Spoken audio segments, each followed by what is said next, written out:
How do you do? I'm very happy to have this personal visit with you. Won't you be seated, please? And now, may I request that you forget all your problems and just relax while I bring you the master key with which you may unlock the door to any opportunity that your mind can conceive. Right here at the beginning of our visit, I'm going to make you a promise. If you will decide definitely what you want most during your entire lifetime and write it down on paper so that I can read it, I will give you the master key with which you may open the door to the attainment of your desires, whatever they may be. The exact moment when I will deliver this master key to you will depend entirely upon when you are ready to receive it. This is the first of 13 messages that I will deliver to you. Now, in each message, I will describe the master key in terms that you will understand, if you are ready to understand. And now I shall give you the first cue as to the nature of the great master key which has been responsible for all the great successes in every calling, in every part of the world. Please listen carefully to what I have to say, because you may discover the secret of the master key in this first visit. You may get your first cue as to the nature of the great master key when I tell you that psychologists have discovered a natural law which is the very foundation of all personal successes. And I can describe it to you in one short sentence so you can understand it. Whatever the mind can conceive and believe, the mind can achieve. Isn't that a profound statement? You will notice that it says nothing about the need for education, but simply that whatever your mind can conceive and believe, your mind can achieve. Now, if you want evidence that the mind can achieve whatever the mind can conceive without the benefit of formal education, you only have to remember that Thomas A. Edison conceived the idea of becoming an inventor and lived to become the world's greatest scientist in the field of invention with only 3 months of common school education. When I first heard Andrew Carnegie describe this natural law which makes it possible for you and I and everyone else to write his own price tag in life and attain it, I became so enthused over it that I began to search for the power back of it, and my curiosity led me finally to the discovery of the master key, which I shall reveal to you if you are ready to receive it. My search led me to the study of the spiritual forces with which all of us are blessed. And it was in this field that I came upon a clue which has enabled me to help millions of people to find their earthly destinies. I want to describe my discovery in the simplest terms possible, because it will reveal to you why it is true that whatever the mind can conceive and believe, the mind can achieve, regardless of how many times you may have failed in the past or how lofty your aims and hopes may be. I caught my first fleeting glimpse of the profound law which provides the means by which we may choose our own purpose in life and attain it while I was being coached by Andrew Carnegie during the organization of the Science of Success philosophy. I had just finished telling Mr. Carnegie that I feared he had chosen the wrong person to give the world the first practical philosophy of personal success because of my youth, my lack of education, and my lack of finances. Well, at this point, Mr. Carnegie delivered a lecture that I shall never forget because it changed my entire life and paved the way for my helping to change the lives of millions of people, some of them not yet born. Let me call your attention to a great power which is under your control, said Mr. Carnegie. A power which is greater than poverty, greater than the lack of education, greater than all of your fears and superstitions combined. It is the power to take possession of your own mind and direct it to whatever ends you may desire. This profound power, Mr. Carnegie continued, is the gift of the Creator, and it must have been considered the greatest of all of his gifts to man, because it is the only thing over which man has the complete and unchallengeable right of control and direction. When you speak of your poverty and lack of education, Mr. Carnegie explained, you are simply directing your mind power to attract these undesirable circumstances, because it is True that whatever your mind feeds upon, your mind attracts to you. Now you see why it is important that you recognize that all success begins with definiteness of purpose, with a clear picture in your mind of precisely what you want from life. Then Mr. Carnegie continued his speech with a description of a great universal truth which made such an impact upon my mind that I began then and there to give myself a new outlook on life and set up for myself a goal so far above my previous achievements that it shocked my friends and relatives when they heard about it. Everyone, said Mr. Carnegie, comes to the earth plane blessed with the privilege of controlling his mind power and directing it to whatever ends he may choose. But, he continued, everyone brings over with him at birth the equivalent of 2 sealed envelopes, one of which is clearly labeled, the riches you may enjoy if you take possession of your own mind and direct it to ends of your own choice.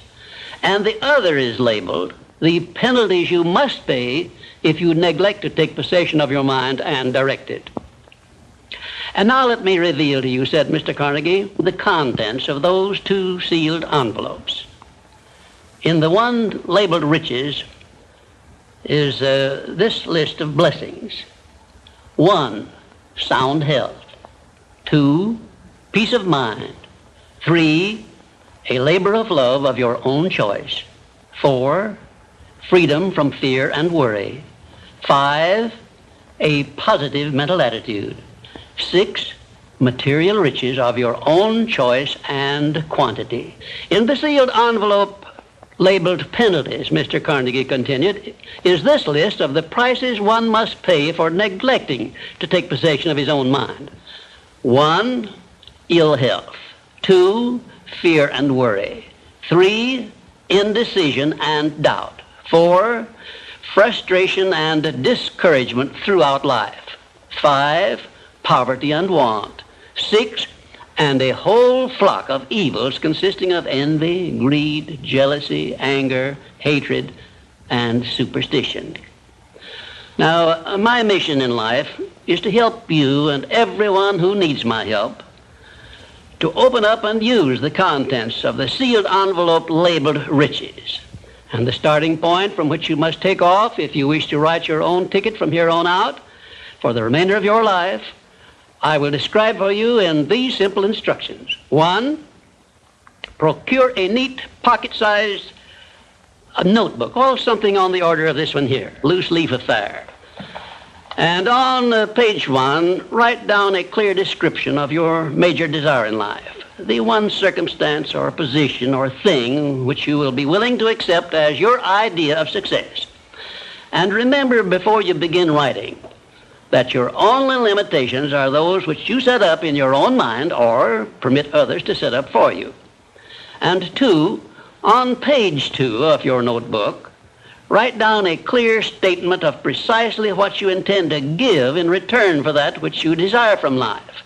And then start in right where you stand now to begin giving. And 3, memorize both of your statements, what you desire and what you intend to give in return for it, and repeat them at least 12 times daily. And always end your statements with this expression of gratitude for the blessings with which you were gifted at birth. I ask not, O divine providence, for more riches, but more wisdom with which to accept and use wisely the riches I received at birth in the form of the power to control and direct my mind to whatever ends I desire.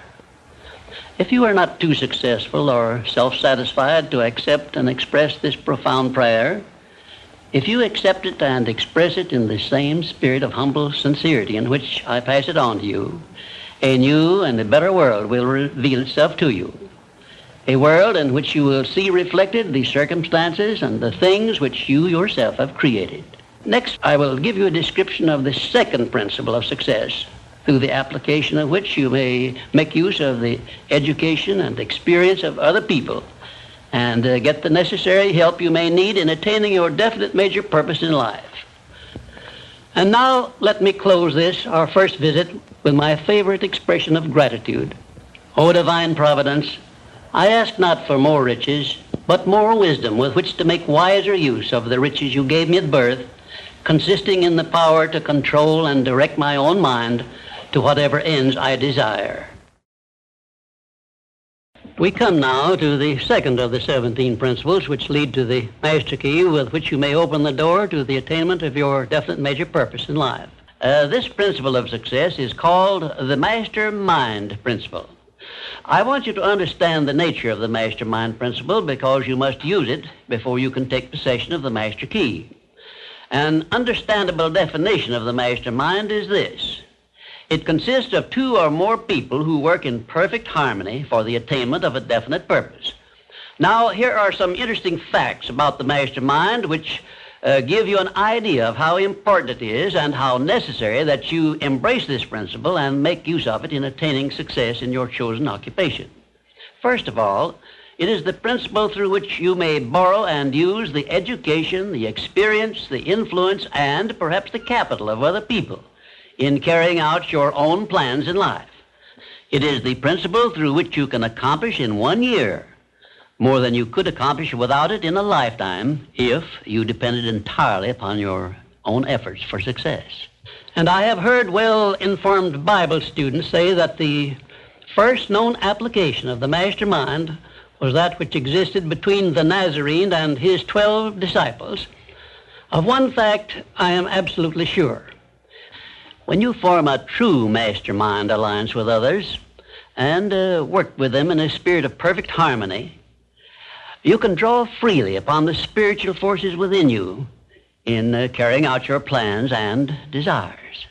I also know that the mastermind principle can give you absolute protection against failure, provided always that your purpose in using this principle is beneficial to all whom you influence.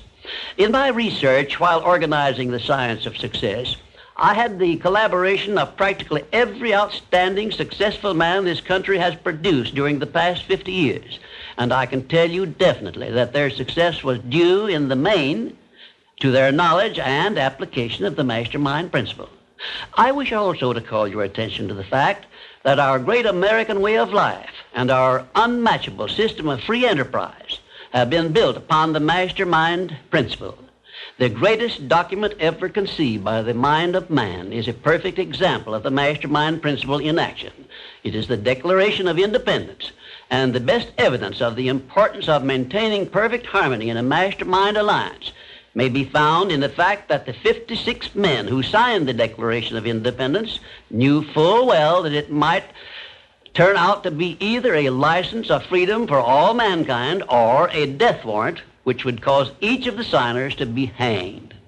Now let us see how the mastermind principle has brought success to people whom we all know.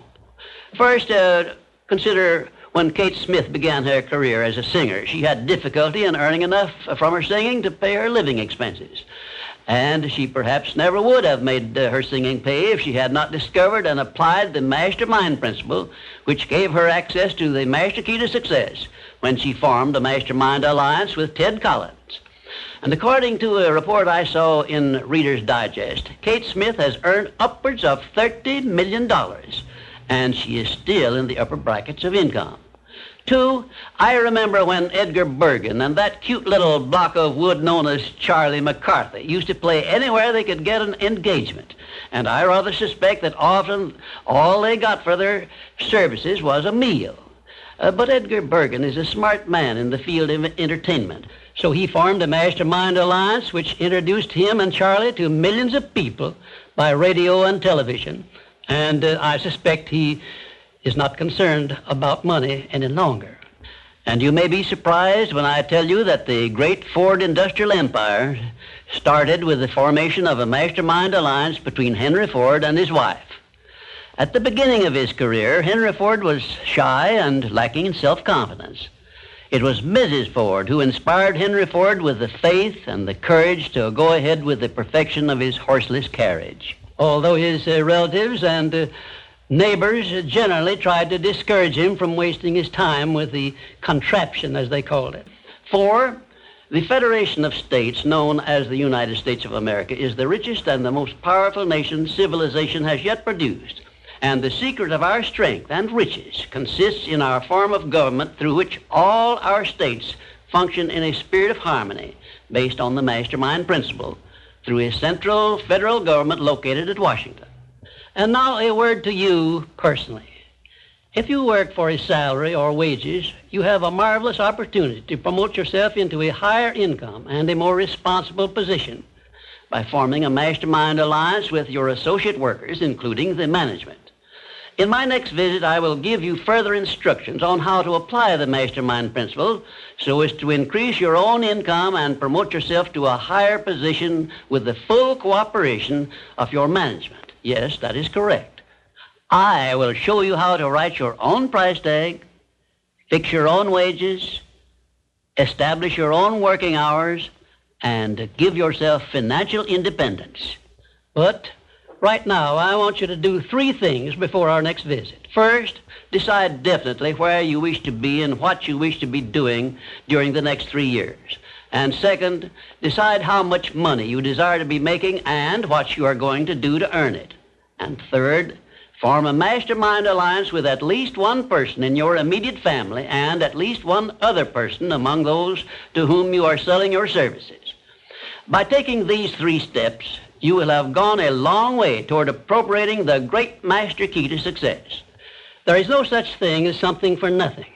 Everything, including your personal success, has a price that must be paid. And the only price you are requested to pay for the present is the effort necessary to do 3 simple things that I have suggested. Now, before you begin to take the 3 steps I have suggested, there is one important fact I wish you to remember, and it is this.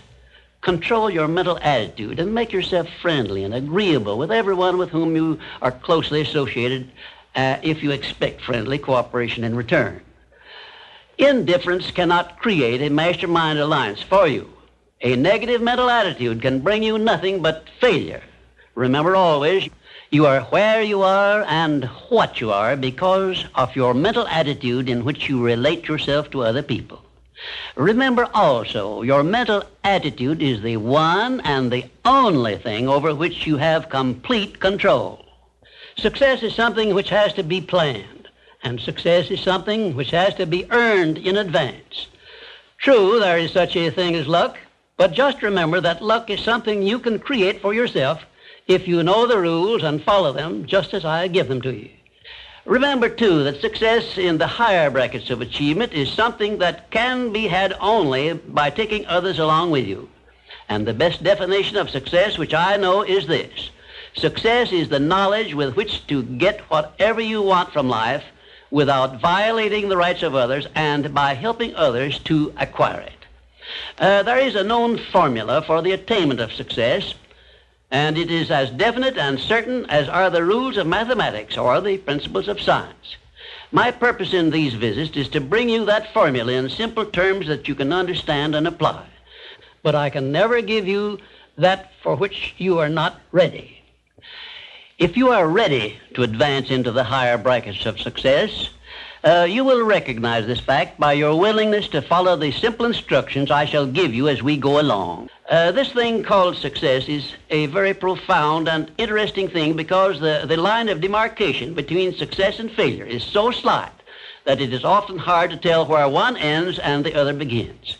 For example, in my association with the late Henry Ford, I recognized that he had thousands of people working for him who had much more education than he, more magnetic personalities, more ability to make friends, and a much better chance of succeeding than Mr. Ford had when he was working for wages.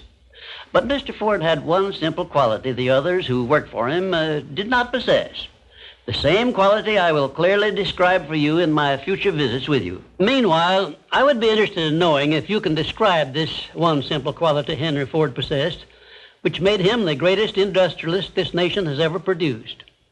In my next visit, I will give you a definite clue as to the success quality which helped Henry Ford spread his influence throughout the world and make himself richer than Croesus, despite the fact that he had only a meager common school education.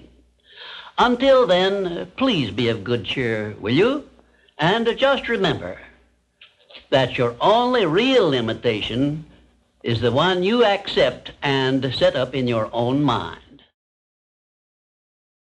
Well, this brings us to the success principle, which has marked the turning point of every person who has promoted himself or herself from the lower brackets of success to the higher planes of achievement, where one acquires everything he desires. This principle is called the habit of going the extra mile, which means the habit of rendering more service and better service than one is expected to render, and doing it in a positive mental attitude. I'm going to tell you all I know about this magic principle of self-advancement, because it is the one rule you must follow if you expect to write your own price tag and to be sure of getting it. Let me describe this success principle for you in a brief formula which you can easily remember. I call it the QQMA formula, which means the quality of service you render plus the quantity of service you render plus the mental attitude in which you render service determines the space you occupy in your chosen calling and the compensation you get from your services. If you will examine carefully the people whom you know to be unusually successful, you will discover that they follow the QQMA formula, although they may do so unconsciously. Now, I wish to give you a big advantage over those who follow this formula unconsciously. I wish to show you how to make use of it deliberately with purpose of forethought, so you may make the principle pay off in a big way and do it quickly. Now I shall tell you some of the benefits you will enjoy by following the habit of going the extra mile. 1, this habit will bring you to the favorable attention of those who can and will provide you with opportunities to promote yourself into a better circumstance. 2, it will place back of you that great natural law of increasing returns through which the service you render will bring back greater than average compensations. And 3, following this habit will make you indispensable in your chosen occupation or calling. Therefore, it will place you in a position to write your own ticket. And 4, this habit will help you to excel in your line of work, because each time you render service, you endeavor to do a better job than you did previously. And 5, if you work for a salary or wages, this habit will give you preference when work is slack and others are laid off. And 6, it will help you to benefit by the law of contrast, because the others around you will not be going the first mile, let alone the second mile. And 7, following this habit of doing your very best in all of your efforts and doing it in a pleasing mental attitude will improve your personality and make you liked by others. And 8, it will also help you to develop a keen, alert imagination, because you will be continuously seeking new and better ways of rendering useful service. 9, it will inspire you to move on your own personal initiative instead of waiting to be told what to do, a habit which is the first step in leadership in all callings. The habit of going the extra mile definitely develops greater self-reliance and gives one more courage to move ahead without the fear of criticism from others. And here is one thing it does, which, if it benefited you in no other way, would justify you in adopting it. It helps you to master the destructive habit of procrastination, the one habit which heads the list of causes of failure. 12, going the extra mile influences other people to respect your integrity and inspires them to go out of their way to cooperate with you in a friendly spirit.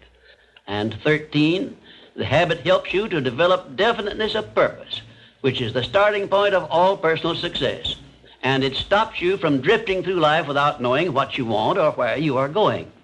And number 14, and here is the grand payoff which this habit gives you. It provides you with the one and only excuse for asking for a promotion to a better station in life or a higher pay. Obviously, if you are doing no more than you are being paid for, then you are receiving pay for all to which you are entitled. And you have not a single excuse for asking for more pay or a better position. You understand this point and appreciate its significance, do you not? 15, last but not least, the habit of going the extra mile conditions your mind to maintain a mastermind alliance with others. Ever so often I hear people complain about their not receiving favorable breaks in their relations with others. I never hear this sort of complaint from one of my students of the science of success, nor from anyone who has ever read any book that I have written, because all of my students have learned the secret of how to create their own favorable breaks. They do it by following the habit of going the extra mile. I can tell you frankly, I have never received a major favorable break during my entire life that did not come from having applied the principle of going the extra mile. Sometimes I hear people complain also that their positions are such that they are not permitted to go the extra mile. And my counsel to these people is always the same. Change positions and market your services where it pays to go the extra mile. I am sincere in giving this advice because I know that no one can do better than earn a mere living unless and until he begins going the extra mile. During my business career, I suppose I have employed at one time or another at least a score of private secretaries, all of whom followed the habit of going the extra mile. But I have never been able to keep but one of those secretaries for more than a year because invariably they promoted themselves into better paying jobs elsewhere, and they did so with my full blessings. The one exception is my present chief secretary, who has been with me for over 10 years. I married her to make sure I wouldn't lose her. Of course, there were other considerations too. The reason I know definitely that the habit of going the extra mile is a sound procedure is the fact that I have checked this principle, as I did all of the other 16 success principles, to make sure they were in harmony with natural laws. I can give you a fine example of how nature forces man to go the extra mile in order that he may produce the food with which to exist. The farmer, for example, must follow the habit of clearing the ground, fencing it, plowing it, and planting the seed at the right season of the year, all of which he must do in advance without compensation of any kind. If he does his part of the work properly, he then hands the job over to nature, sits down and waits for her to do her part, and within a brief period, nature germinates the seed the farmer plants, matures it, and yields back to him the seed he planted, plus perhaps an increase of 100 times that amount to compensate him for having gone the extra mile. Thus we see that the law of increasing returns comes to the aid of the man who goes the extra mile. And this principle applies the same in rendering service in a job as it does in the fields of a farmer. If the farmer did not follow the habit of going the extra mile, the human race would starve to death in one season. And I am sure you will agree that any time we can copy Mother Nature's habits, we will not go wrong in doing so. You now have a possession of the third principle of personal achievement, which brings you 3 steps nearer the secret by which you may take possession of the master key to success. In order that you may test the magic power of this third principle, I'm going to offer you a suggestion which may bring you such overwhelming success that you will not need to attend further visits with me. My suggestion is this. First, start tomorrow in whatever occupation you are engaged to render some form of useful service to someone near you which you are not expected to render and for which you neither expect nor ask for compensation. And 2, render this service in a pleasing mental attitude, which will show clearly that you enjoy doing it. And 3, follow this practice 7 days in succession, and then notice what a changed atmosphere you will enjoy in your association with those nearest you. In carrying out these instructions, do not make known your plan to anyone, but go ahead and do it in the most natural way possible. By the end of the 7th day, you will find yourself so much happier and so much better liked by those around you that you will never desire to give up the habit. Then you will be within easy reach of the supreme secret of success, which comes through the master key to success. In my 4th visit with you, I will give you a very definite clue as to the means by which you may appropriate and use the great master key. And in this same clue, I will introduce you to the source of a form of power which does not recognize the word impossible and helps you to transmute all failures and defeats and all adversities into assets of great benefit to you. And now, until our next visit, may I remind you that if you believe it, you can do it. We come now to the 4th success principle, where I shall introduce you to your greatest asset And with this introduction, the master key to success will be within your easy reach. I say this is your greatest asset with which you may tap and draw upon the supreme power which created you and runs this entire universe. The name of this principle is applied faith, and I want you to remember it is not something I am bringing to you, but it is something you already possess, although you may not have made use of it in the past. And now let me tell you what applied faith is and what you can do with it. Applied faith is the mental attitude wherein you may clear your mind of all fears and doubts and direct it to the attainment of whatever you desire in life. In our first visit, I told you that you and I and every person were blessed with the privilege of complete control over but one thing, and that is the exclusive right to take possession of our own minds and direct them to the attainment of whatever we desire in life. Applied faith is a mental attitude we must cultivate and maintain before we can take complete possession of our minds.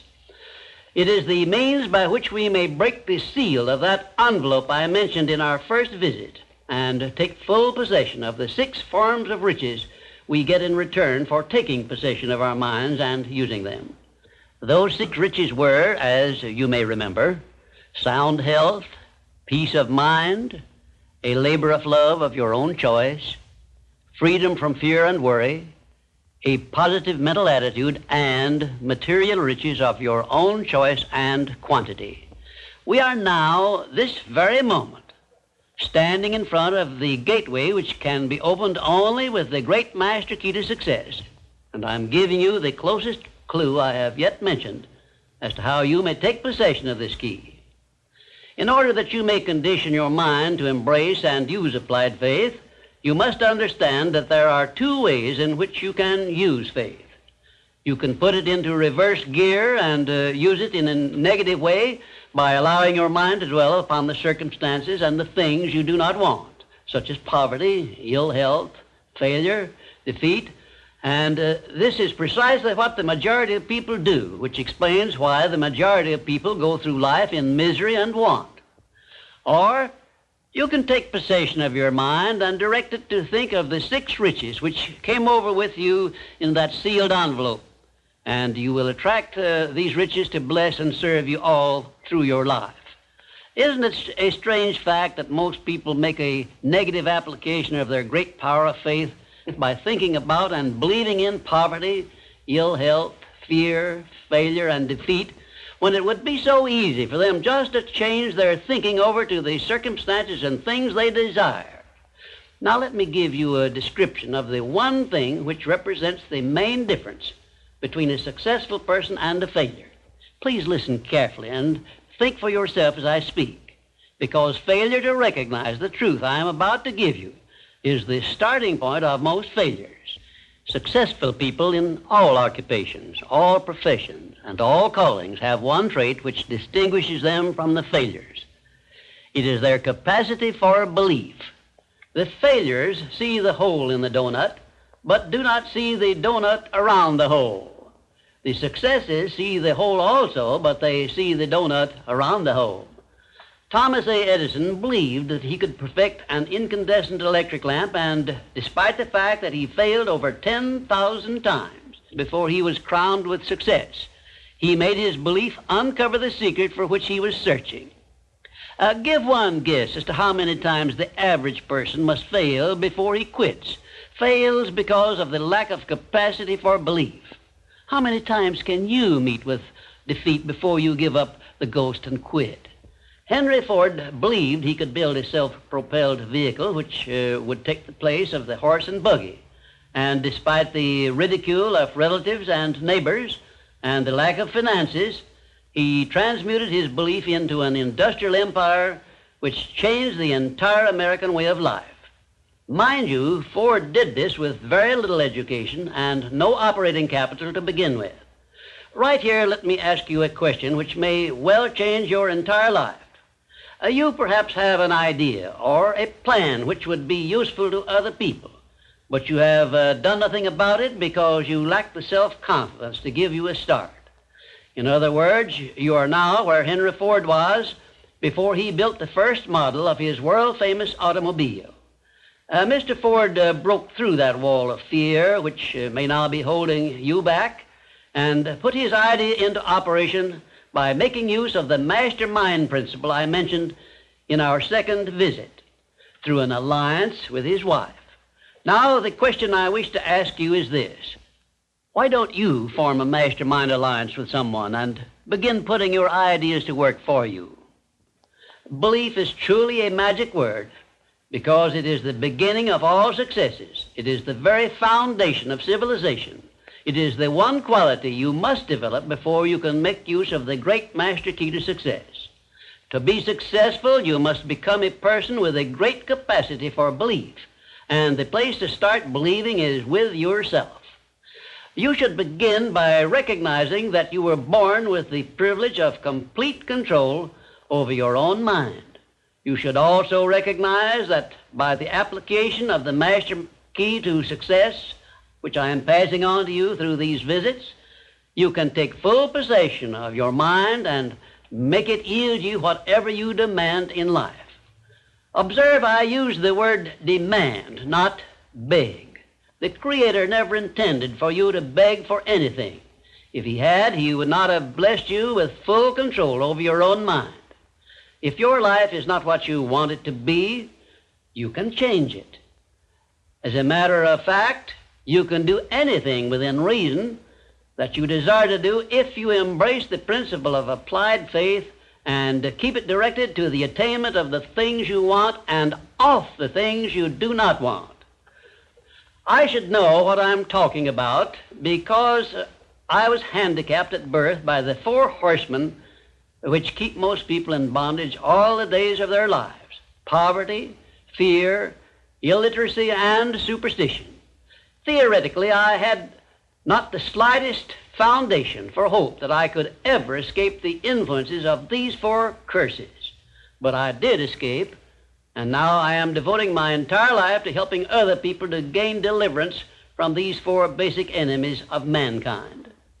I have discovered the master key which gives one deliverance from all the evils one does not want and opens wide the gateway to the riches which the Creator intended every person to enjoy on this earth.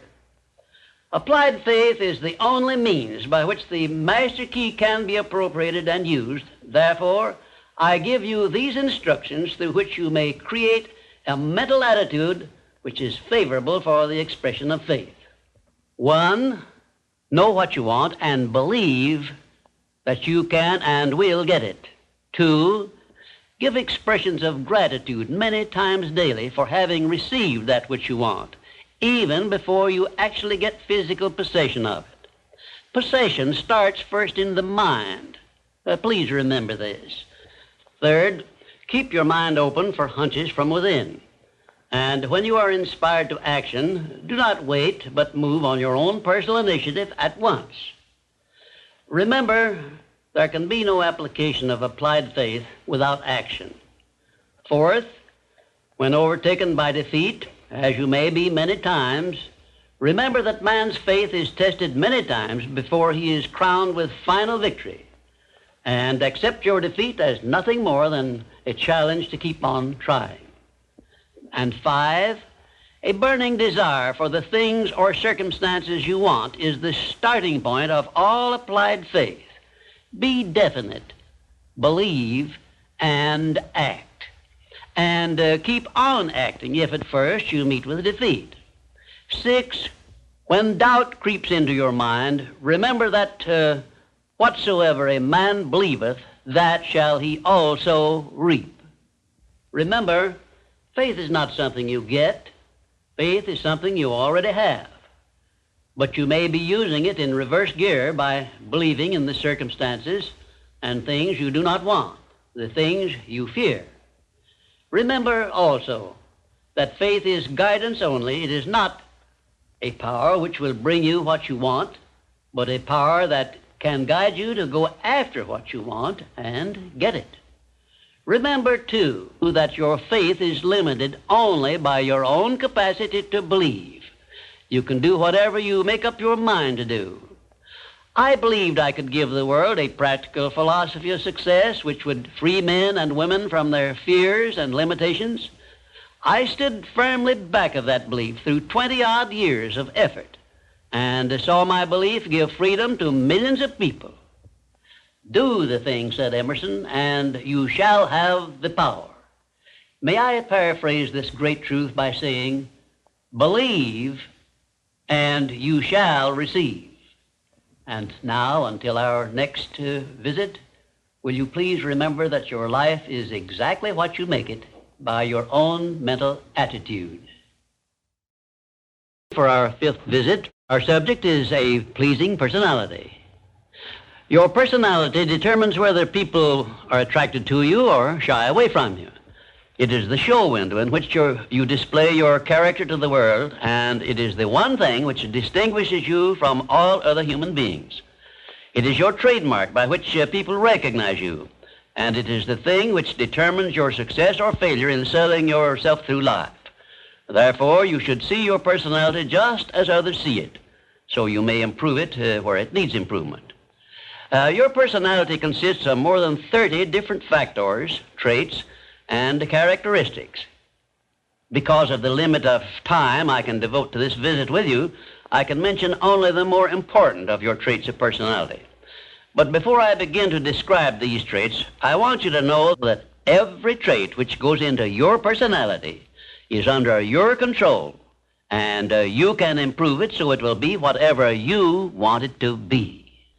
Let us start with the most important trait of your personality, your mental attitude.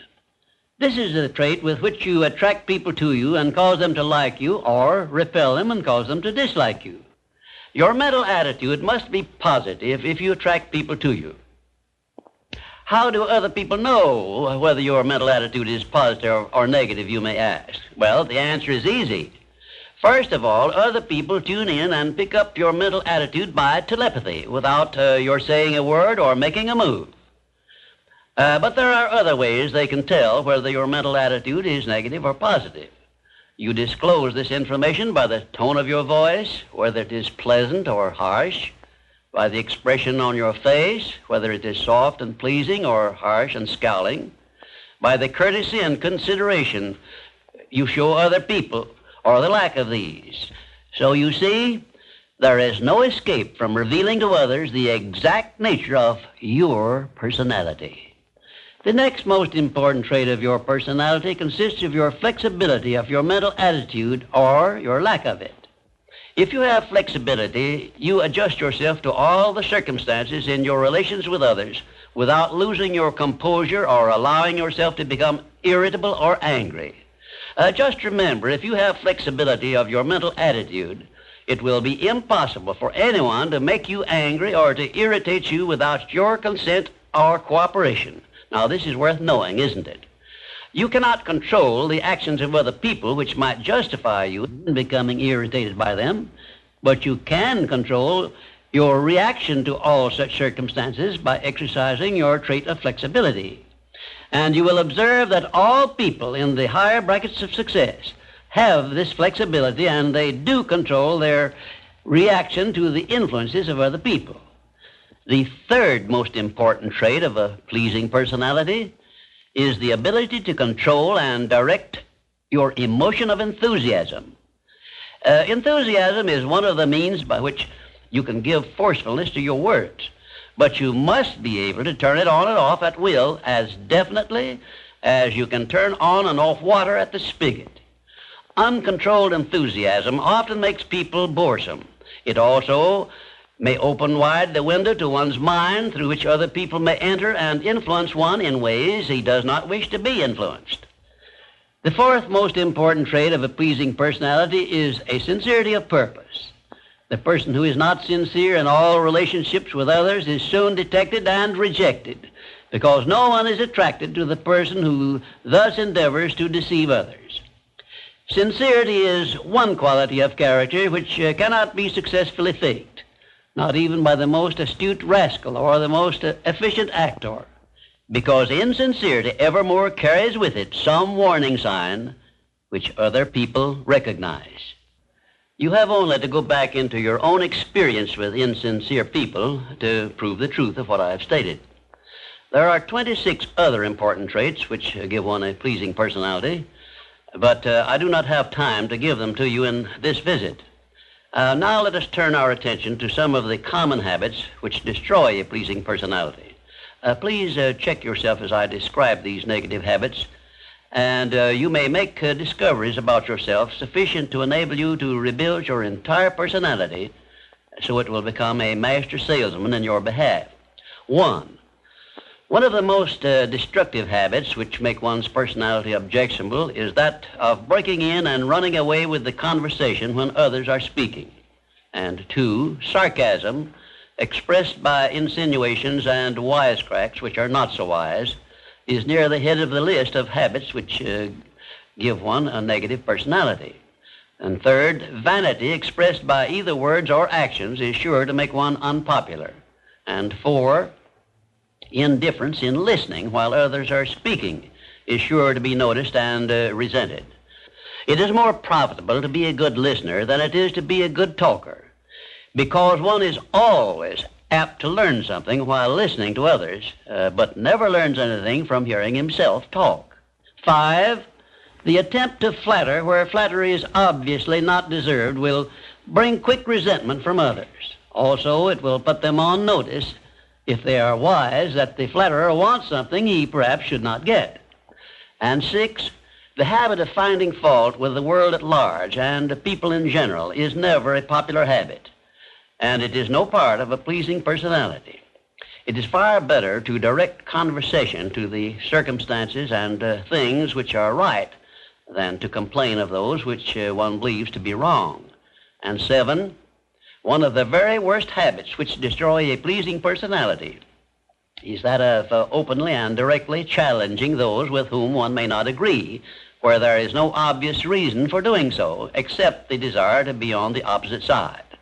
And 8, the habit of volunteering unsolicited advice to others who have not requested it can make one an intolerable bore. Free advice usually is considered to be worth just what it costs, which is nothing but the patience with which to listen to it. And 9, the habit of speaking of one's physical ailments, worries, and personal problems may be tolerated by others, but this habit will never make one welcome or pleasing. If you wish to make yourself welcome in your relations with others, manage to talk about things which interest and concern those to whom you are speaking. You will never be boresome to the person to whom you are speaking of himself and the things which interest him, a truth which all master salesmen understand and respect. And 10, the habit of endeavoring to convey an impression of superiority through the use of words and topics unfamiliar to others is a surefire destroyer of popularity. If you wish to sell yourself to others successfully, you must negotiate with them on their own level through terms which they understand. And 11, envy of those who are successful is a trait which destroys a pleasing personality. The truly great men and women have all been known to be generous, sympathetic, and joyous in connection with the good fortunes of others. And 12, slovenliness in body, posture, and in clothing never attracts but always repels others. Clothes make not the man, as has been said, but they surely give him a mighty good start if they are appropriate and properly worn. Carelessness in body carriage and posture is immediately traceable to a negative mental attitude. If you are free from these 12 common habits which make one unpopular, you probably have a very pleasing personality. There are 5 other negative habits which make one unpopular, which I have not had the time to mention. Remember this, please. If you are not liked by other people, you may be sure there is a reason which you can detect and correct. It is unnatural for one person to dislike another without a cause. Before you can make full use of the master key to success, you will need to make your personality pleasing. This will require courage on your part and honesty with yourself. A pleasing personality stands near the head of the list of assets which make one truly rich. I was impressed with this truth many years ago when I heard Andrew Carnegie say that he paid his right-hand mastermind ally, Charles M. Schwab, $75,000 a year for the services he rendered directly.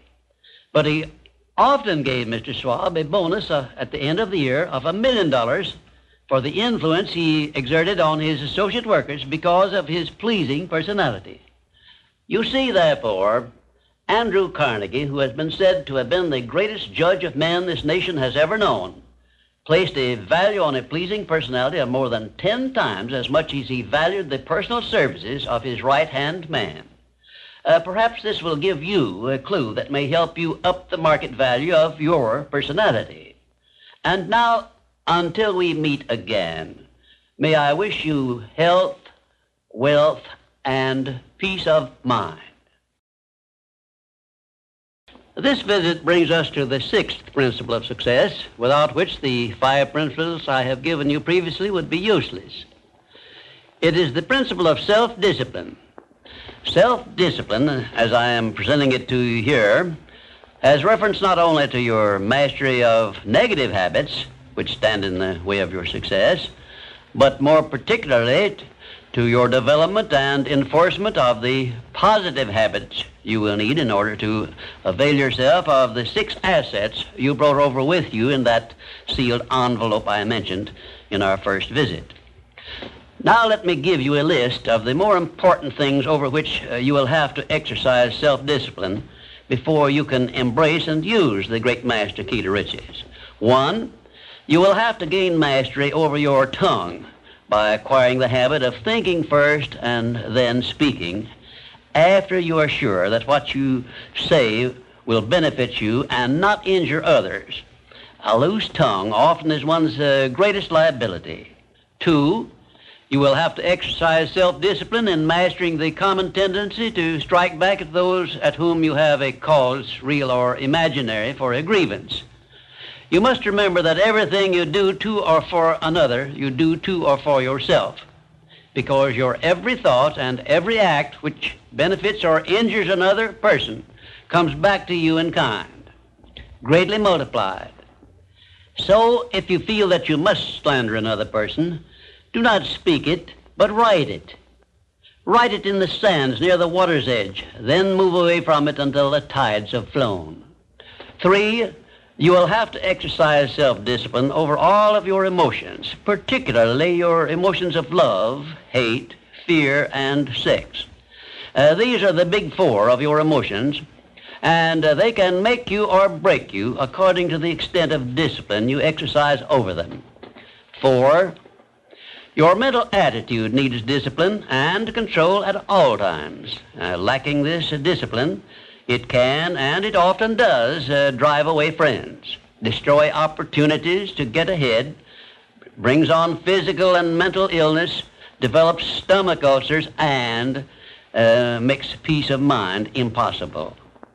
5, I have reserved the emotion of sex for special mention, because failure to exercise self-discipline over this emotion probably heads the list of all the causes of personal failure. The emotion of sex is the most powerful of all emotions, and it is nature's great creative instrument with which all species of living things are perpetuated. The proper means of self-discipline of the emotion of sex is transmutation, the control and direction of this great emotional feeling toward the attainment of worthy purposes, such as the fulfillment of one's major purpose in life. The great leaders, artists, orators, industrialists, and professional people have learned the art of sex transmutation through the proper system of self-discipline. Because of the delicacy of the subject of sex emotion, I am limited as to the information I can give you about it on this visit, but I have covered the subject much more in detail in some of my books. And 6, your stomach also needs discipline through the proper habits of dieting and fasting, because information on dieting and fasting should come from your own doctor. I will not go into details concerning them, except to call your attention to the need for knowledge on this subject. Personally, I attribute my sound physical health mainly to the habits of dieting and fasting, which I have developed through the years. And 7, you will need to exercise self-discipline in relation to religion and politics, because our country, which is the most acceptable form of society civilization has yet produced, is made up of people of varying beliefs in connection with both of these subjects. To be happy and prosperous in our country, we must learn to live and to let live, to give others the privileges we ask and demand for ourselves. And this often calls for strict discipline over self. 8. But I have reserved until the last my reference to the most important circumstances over which you must exercise the strictest of self-discipline if you are to embrace and use the great master key to riches. I have reference to your profound privilege of taking possession of your own mind and directing it to whatever ends you may desire. You cannot take possession of your own mind or direct it to definite ends without a practical system. I have devoted the better portion of my past life to the revelation and presentation of such a system. And I know that this system works because it has been successfully used by many millions of people throughout the world. The system is not only practical and workable, but it is so simple that anyone who is ready for it may master it and use it successfully. Its use does not call for a genius nor a great amount of formal education.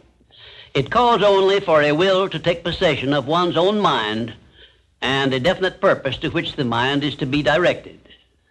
Self-discipline by Thomas A. Edison made him the world's greatest inventor, who revealed to mankind during the first half of the 20th century more of nature's secrets than had been uncovered during the entire previous history of civilization. Self-discipline carried Wilbur and Orville Wright through a multitude of failures and enabled them finally to give the world its first practical airplane, an achievement which has made the world smaller and changed the entire trend of civilization. Self-discipline helped Helen Keller to triumph over deafness, blindness, and dumbness, a combination of afflictions such as most people never experience. Self-discipline helped me to carry on through years of heart-aching discouragement and defeat and give the world the first practical philosophy of success based on the know-how gained by hundreds of men and women who spent a lifetime by the trial and error method in discovery of the principles which lead to personal success. Self-discipline is among the top-ranking features of all the great religions, including, of course, the Christian faith. And there are some people who believe that our major purpose on earth is that of developing wisdom through struggle and self-discipline. One thing is certain: no one ever becomes very wise without the aid of self-discipline, and no one ever finds peace of mind and happiness without the strict exercise of self-discipline. Self-discipline is the only means of transmuting sorrow into faith. It is the only means by which we may transmute hatred of others into the milder emotion of sympathy for them. It is the only means by which we may reveal and profit by the seed of an equivalent benefit which comes with every adversity and every defeat. It is the only means by which we may shut out of our minds the deadly effects of past experiences of suffering and unpleasantness. And it is the means by which we may discover that other self we carry around with us, that self which has great capacity for belief and does not become influenced by failure and defeat. Self-discipline can give us freedom from the fear of death, the most difficult to master of all of our fears. It can free us from the disease of hypochondria, the fear of imaginary illness with which so many people suffer and sometimes die. Self-discipline is the means by which we may think our own thoughts, live our own lives as we wish to live them, and remain forever free from the evils of fears and limitations which we have inherited from the dark ages before the dawn of civilization. The Creator never gives one an asset or benefit without passing along with it the means by which it may be embraced and used. Self-discipline, therefore, is the means by which the Creator provided us with a method of embracing and using the only thing over which we have unchallengeable control, the power of our own thoughts. And now, until our next visit, may I remind you that the habit of taking the line of least resistance makes all rivers and some men crooked. Well, this brings us to the 7th visit, and I hope to hand you the master key to success before I finish, because my subject will lead you so near to the master key that you will be apt to recognize it.